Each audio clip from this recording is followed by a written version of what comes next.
ಇನ್ನು ದರ್ಶನ್ ಹಾಗೂ ಗ್ಯಾಂಗ್ನಿಂದ ರೇಣುಕಸ್ವಾಮಿ ಕೊಲೆ ಕೇಸಿಗೆ ಸಂಬಂಧಪಟ್ಟ ಹಾಗೆ ಒಂದು ಬಿಗ್ ಟ್ವಿಸ್ಟ್ ಸಿಗ್ತಾ ಇದೆ. ಮಾಫಿ ಸಾಕ್ಷಿಯನ್ನಾಗಿಸುವಂತೆ A14 ಪ್ರದೋಷ್ ಮನವಿಯನ್ನ ಮಾಡಿಕೊಂಡಿದ್ದಾರೆ. ಪ್ರದೋಷ್ ಪರ ವಕೀಲರಿಂದ 59ನೇ CCH ಕೋರ್ಟಿಗೆ ಅರ್ಜಿ ಸಲ್ಲಿಕೆಯಾಗಿದೆ. ಪ್ರತ್ಯೇಕ ಜೈಲಿನ ಪ್ರತ್ಯೇಕ ಕೊಠಡಿಯಿಂದ ಹಾಜರಿಗೆ ಮನವಿಯನ್ನ ಮಾಡಿಕೊಳ್ಳಲಾಗಿದೆ. ದರ್ಶನ್ ಕೊಠಡಿ ಬಿಟ್ಟು ಬೇರೆ ಕೊಠಡಿಯಿಂದ ಹಾಜರಿಗೆ ಮನವಿ ಆಗಿದೆ. ಕೋರ್ಟಿಗೆ ಮನವಿ ಸಲ್ಲಿಸಿದ ಪ್ರದೋಷ್ ಪರ ವಕೀಲರು ರೇಣುಕಸ್ವಾಮಿ ಕೊಲೆ ಪ್ರಕರಣದಲ್ಲಿ ಮತ್ತೊಂದು ಮಹತ್ವದ ತಿರುವು ಸಿಕ್ಕಿದೆ ಅಂತ ಹೇಳಬಹುದು. ಈ ಬೆಳವಣಿಗೆ ಇಡೀ ಪ್ರಕರಣದ ದಿಕ್ಕನ್ನೇ ಬದಲಿಸತಕ್ಕಂಥ ಒಂದು ಸಾಧ್ಯತೆ ಇದೆ. ಪ್ರಕರಣದ ಆರೋಪಿ A14 ಪ್ರದೋಷ್ ಈಗ ನ್ಯಾಯಾಲಯದ ಮೊರೆ ಹೋಗಿದ್ದಾರೆ. ತನ್ನನ್ನು ಮಾಫಿ ಸಾಕ್ಷಿ ಅಂದರೆ ಅಪ್ರೂವರ್ ಅನ್ನಾಗಿಸಿ ಪರಿಗಣಿಸುವಂತೆ ಮನವಿಯನ್ನು ಸಲ್ಲಿಸಿದ್ದಾರೆ. ಪ್ರದೋಷ್ ಪರ ವಕೀಲರು ಬೆಂಗಳೂರಿನ 59ನೇ CCH ನ್ಯಾಯಾಲಯಕ್ಕೆ ಅರ್ಜಿಯನ್ನು ಸಲ್ಲಿಸಿದ್ದಾರೆ.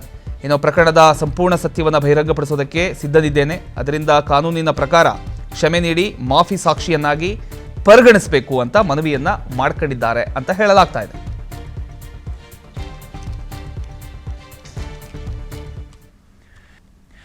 ಇನ್ನು ದರ್ಶನ್ ಹಾಗೂ ಗ್ಯಾಂಗ್ನಿಂದ ರೇಣುಕಸ್ವಾಮಿ ಕೊಲೆ ಕೇಸಿಗೆ ಸಂಬಂಧಪಟ್ಟ ಹಾಗೆ ಒಂದು ಬಿಗ್ ಟ್ವಿಸ್ಟ್ ಸಿಗ್ತಾ ಇದೆ.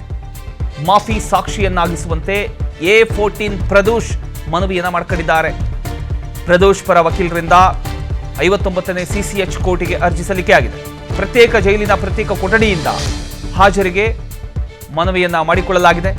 ದರ್ಶನ್ ಕೊಠಡಿ ಬಿಟ್ಟು ಬೇರೆ ಕೊಠಡಿಯಿಂದ ಹಾಜರಿಗೆ ಮನವಿ ಆಗಿದೆ. ಕೋರ್ಟಿಗೆ ಮನವಿ ಸಲ್ಲಿಸಿದ ಪ್ರದೋಷ್ ಪರ ವಕೀಲರು ರೇಣುಕಸ್ವಾಮಿ ಕೊಲೆ ಪ್ರಕರಣದಲ್ಲಿ ಮತ್ತೊಂದು ಮಹತ್ವದ ತಿರುವು ಸಿಕ್ಕಿದೆ ಅಂತ ಹೇಳಬಹುದು. ಈ ಬೆಳವಣಿಗೆ ಇಡೀ ಪ್ರಕರಣದ ದಿಕ್ಕನ್ನೇ ಬದಲಿಸತಕ್ಕಂಥ ಒಂದು ಸಾಧ್ಯತೆ ಇದೆ.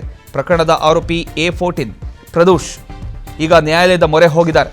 ತನ್ನನ್ನು ಮಾಫಿ ಸಾಕ್ಷಿ ಅಂದರೆ ಅಪ್ರೂವರ್ ಅನ್ನಾಗಿಸಿ ಪರಿಗಣಿಸುವಂತೆ ಮನವಿಯನ್ನು ಸಲ್ಲಿಸಿದ್ದಾರೆ. ಪ್ರದೋಷ್ ಪರ ವಕೀಲರು ಬೆಂಗಳೂರಿನ 59ನೇ CCH ನ್ಯಾಯಾಲಯಕ್ಕೆ ಅರ್ಜಿಯನ್ನು ಸಲ್ಲಿಸಿದ್ದಾರೆ.